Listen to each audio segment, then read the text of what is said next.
Morena, I'm so pleased that everybody is here this morning. There's a few familiar faces out there and I'm so pleased. Thank you for coming along and thank you for the intros, Sahar.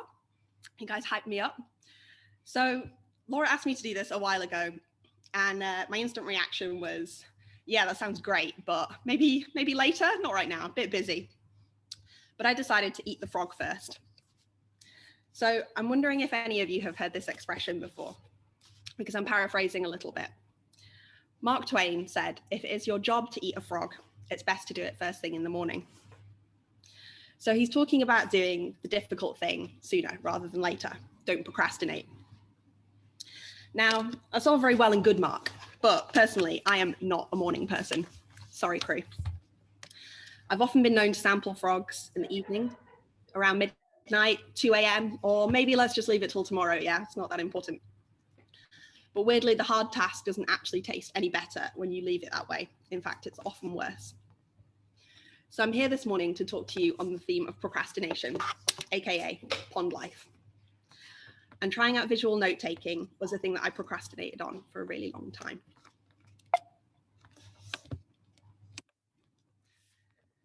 So I'm Faye. And some of you might already know my work through Creative Mornings. But if not, hi, thank you for coming. I'm a researcher, I'm a designer, and I've been making these visual notes to summarize the talks from Creative Mornings Aotearoa for the last year. Now, as Laura mentioned, I'm going to be a little bit busy talking to you this morning, so I won't have time to do this today. And I would really hate for a month to go undocumented. So it's breakfast time. Your frog, your challenge this morning, right here, right now, is to take visual notes until we take a group photo in about 15 minutes time. So maybe you're a seasoned visual note taker already, and maybe you've never tried this before. Either way, I'm hoping that we can learn a little bit from each other this morning. So Laura already prepped you a little bit. I'm hoping you've got something prepared to draw with, but if not, please grab the nearest pen, pencil, piece of chalk, whiteboard marker, paper, iPad, literally anything. I'm looking at you two over here. Pens, pencils, prepped, good. Thanks, team. So if anyone is still scrambling for a second, I'll give you a bit of an idea of what to expect. So for starters, I'll share a little bit of a story of how I procrastinated on taking visual notes for some time and eventually ate my frog. For the main course, some practical tips and tricks. And we're working towards sharing these notes that you've been taking in these first two courses in this team photo. I want to see what everyone's been doing while I've been talking. Then, dessert discussion time. We'll take a bit of a breather and go into breakout rooms so everyone can take a second to reflect on everything that's just happened and share their notes to the camera with a smaller group first. I'll give you a few questions to think about during that time, but then we'll come back together, so don't worry if you don't get through them all. I will ask those questions of you and then we'll roll into Q&A. You can ask me some questions. So I'm deliberately putting you on the spot here. There is no time for procrastination. Just put pen to paper. We'll get this breakfast buffet eaten together. So I repeat, your challenge is to take notes until we take a team photo.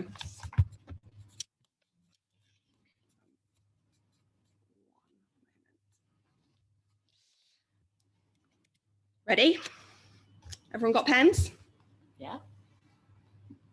Go. So the starters, FAYES frogs. As a child, drawing was the default mode for me, be it portraits of my best friend or creating these incredibly geeky comic books about birds. And alongside drawing, I was a total bookworm. I'm hoping we've got some Jacqueline Wilson fans in the house this morning. Dallas is awesome. So I really loved her books, and I also loved the illustrations that were done by Nick Sharratt. I'd spent hours copying the way that he drew people, and you can definitely see his influence in my drawings now. So far, no procrastination, this is all fine. I'm rolling on drawing. It's an empty pond, no frogs. Well done, Faye. However, we move on, and 10 years later, I'm studying graphic design. These are some images from my sketchbooks around this time. And for me, drawing had suddenly become about right and wrong. It was about nailing that expressive life drawing and getting that accuracy in storyboards and the precision in these typographic experiments. And I went through my course and people became illustrators. And it was something you were either good at or not. And I decided I wasn't, so I put my pens down. And I think it's fair to say at this point, I'm procrastinating a little bit. Level frog spawn, let's say. So it was also around this time I started going to lots of events and design talks. And the whole time I was taking these terrible notes. They were in my phone, they were in the back of sketchbooks, they were on notebooks, scraps of paper, and I could never remember where on earth I'd saved them. And I would never look back at them if I could find them. And when I did find them and look back at them, I couldn't even see the key points that I'd tried to note down anyway. But I'd always been someone who memorized things by writing them down. And there was some kind of need to process the information in this way for me. So I kind of start to think, hey, there's got to be a better way, but I carry on. This frog spawn is morphing into a tadpole. We fast forward another 7 or 8 years, and I've moved to Melbourne by this point. And literally the first thing I do is look up Creative Mornings. And the talk is happening like in a couple of weeks. So I turn up and I sit down and I think I know what's going to happen. I'm like, yeah, been to a Creative Mornings before. And then there is Jessamy G, who you can see here. She starts documenting the talk in these visual notes. And she's got her tablet linked up to this screen so everyone can see what she's doing. And she and the notes are just so cool.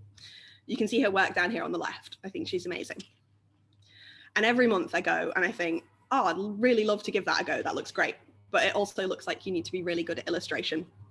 And, you know, that's not me. So I don't do it.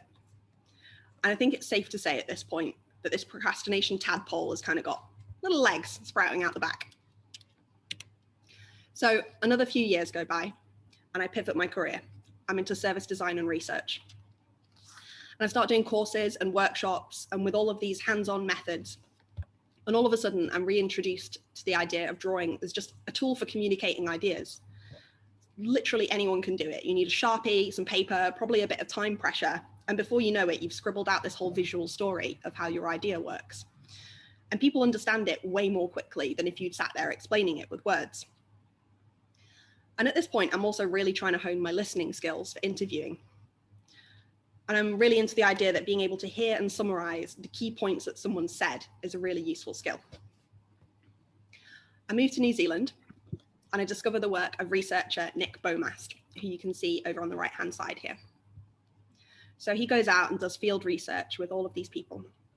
And then he creates these amazing visual summaries of all of the findings put together. And he communicates them to way more people than ever would have read a simple report written in text. And I think, that's so cool. I'd love to give that a go. And guess what? I'm in full flow procrastination by this point. We are looking at a very teenage, very bouncy frog. Until hopefully the video loads, and it does. Awesome. Success. It's April 2020. I'm going to set the scene. We have just entered level 4 lockdown in New Zealand.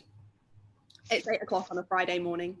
And to Laura and Ryan, who was our previous Wellington host, to their credit, they've got Creative Mornings online really, really fast. And I'm at home in my pajamas with a coffee. And I'm really excited to hear Holly Arnett's talk on purpose. And I want to take notes because I know it's going to be good. And I am by now, frankly, plain out of reasons not to give this a go. It's time to eat this fully grown, very matured, very bad tasting frog. So I pick up my Apple Pencil and my iPad and I just give it a go. And guess what? It was really fun. And I remember the information way better. And I referred back to it way more times than I've ever done with any of those notebooks and notes in my phone. And I really, really wish I hadn't procrastinated for so long. So I'm feeling pretty pleased with myself that I've got this all done, and I put it online and I put it on Instagram. And then Ryan gets in touch and he says, oh, hey, that's cool. Will you do next month too? And it's a year later and here I am talking to you. And hopefully you're still drawing at this point, even though, as you can see on that video, I didn't really know what was going to come out of the end of the pen. So by now you might be thinking, yeah, right, whatever, but you studied design, you drew as a kid, I just can't draw. And maybe some of you have got a little bit fed up and you've crumpled your paper up, you've gone off to make a coffee, bored. For those of you who are still drawing, you might be thinking, okay, fine, yeah, but when is she going to stop procrastinating and just tell me how to draw better? That's really why I'm here. But hopefully you're still scribbling because honestly, this is like really annoying to hear, but just getting stuck in and giving it a go is the best way to figure this whole thing out. If there are two things I want you to take away from this morning, it is this. You can draw. I promise you. I can hear some scribbling, which is really good. You can draw. Anyone can draw. I promise the more you do it, the better you get, the easier it's going to feel. Think about your why. I'm going to talk you through my process now, and hopefully that will be helpful in some way. But you don't necessarily need to follow that or even learn how to draw better. Visual notes can have hundreds of different purposes, and not all of them are for other people to see. So for me, my purpose was all about honing those listening skills and having that one-page summary to refer back to, and processing the information along the way by writing it down. But for you, maybe it's about bullet journaling at the end of the day.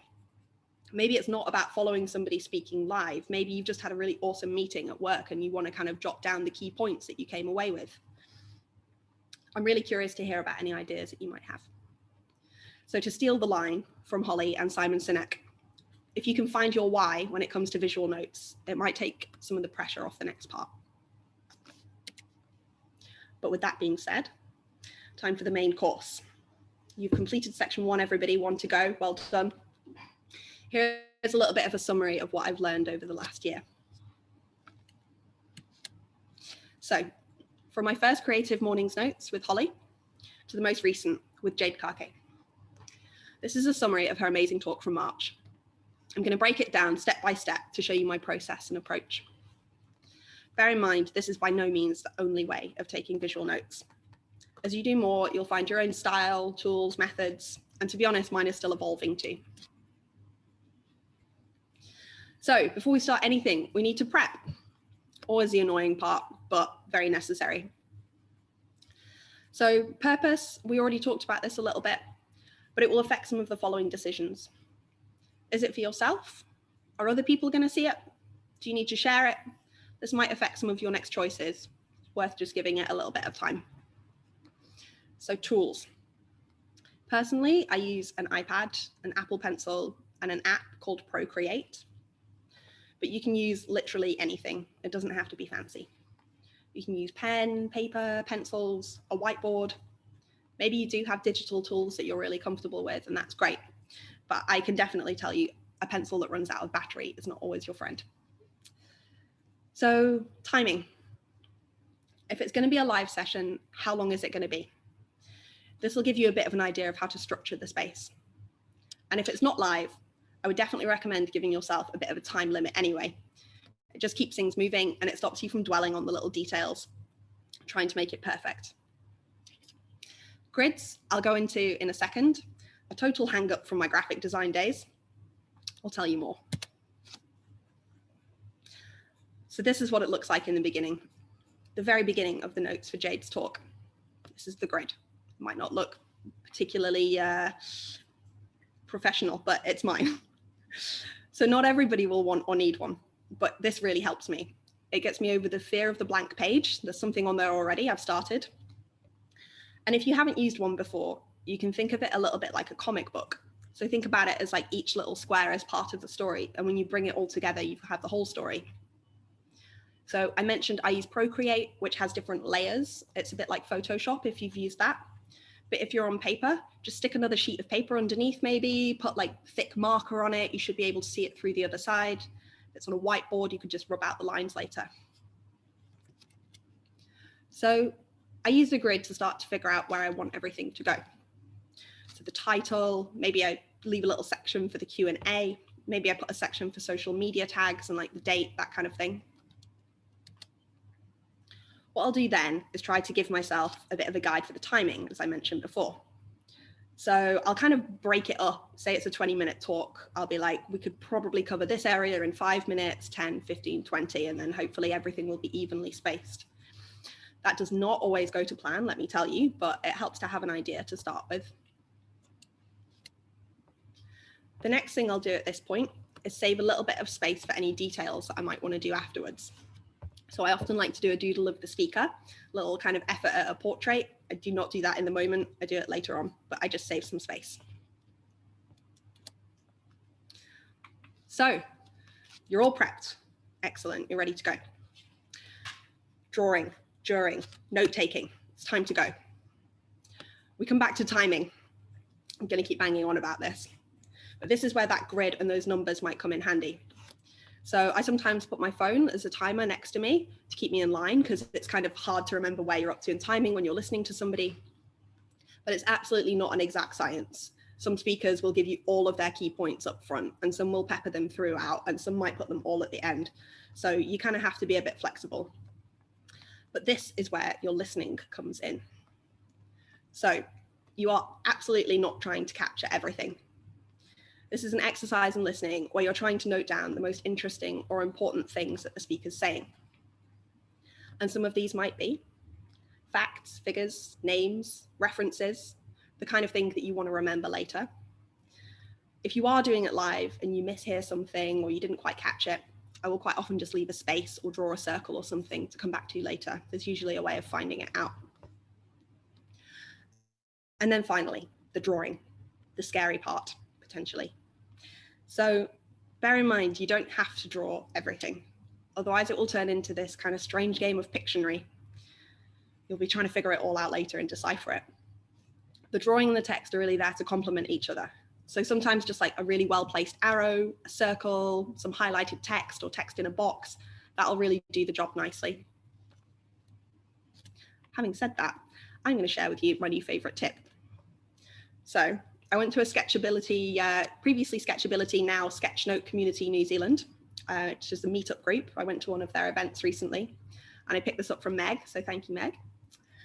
She told me that literally anything can be drawn from these basic shapes, lines, and squiggles. If you don't believe me, there you go. You get the picture.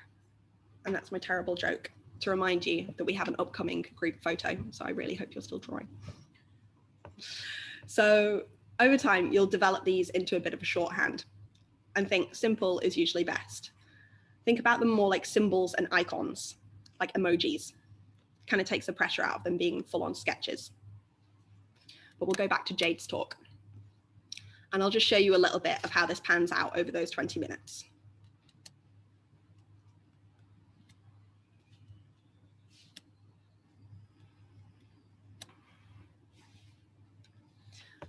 So what you can't see in this version is all the spelling mistakes that I made in the moment and later fixed, which leads me to our final section afterwards. So you've done the hard part. You've been in the moment for 20 minutes, an hour, however long it is. And for you guys, 15 minutes, well done. It's time to do the checks. So here is where you want to give your spelling a little once over, keep an eye out for any dots, blobs, smudges, things that might be all over the place. My page is usually littered with them. And if you are going to share this with a wider audience, maybe get somebody else to give it a once over, because it's really hard to see your own mistakes when you've been focused for that long and that hard. Then the fun part, extra details.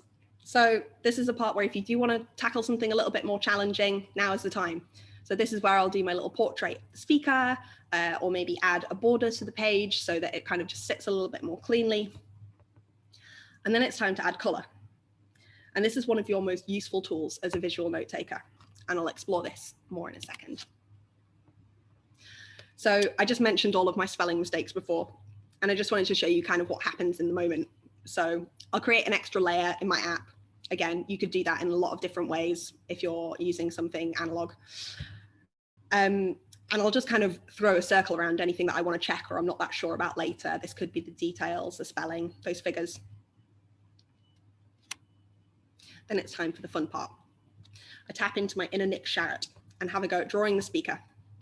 And it's not always very accurate. I'm really sorry, Jade, but it's fun. So I often finish the drawing. I've done my details, I've done the checks, and I look at it in black and white and I'm like, oh no, this one isn't very good. But then color. Color really brings it to life.